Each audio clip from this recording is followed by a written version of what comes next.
منسوب ہونے کی بہت ساری وجوہات. منصوبات میں پہلی کیٹیگری جو ہے وہ ہے انا کا اسم. انا کا اسم منسوب ہوتا ہے. اس کی بھی ایک ایگزامپل ان اللہ غفور. یہاں پر اس میں جلالہ منسوب استعمال ہوا ہے.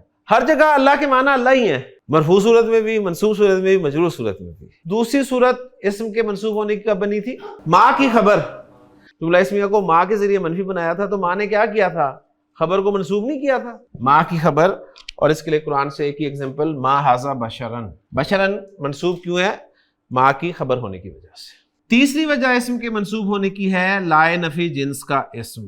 لائے نفی جنس کا اسم جب ہم نے پڑھا کہ وہ لا جس کے بعد اسم منسوب بغیر تنوین کے نکرہ استعمال ہو تو وہ لا لائے نفی جنس ہوتا ہے. اور اس کی ایک ایگزامپل یاد رکھیں، لا ریب فیہ. اسم کے منسوب ہونے کی چوتھی وجہ منادا.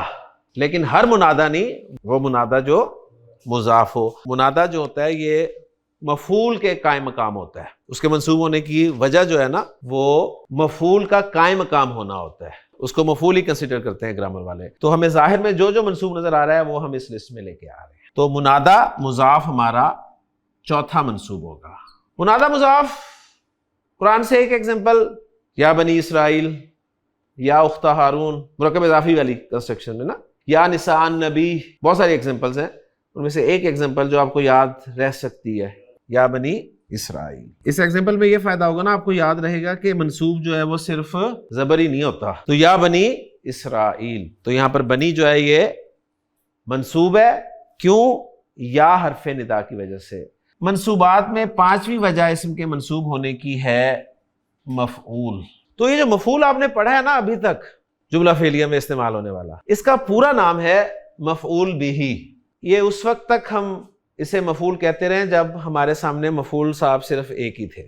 لیکن اب مزید کچھ مفعول آ رہے ہیں تو اس لیے ہم اب اس کو اس کے پورے نام سے پکاریں گے اور جاننے کی کوشش کریں گے.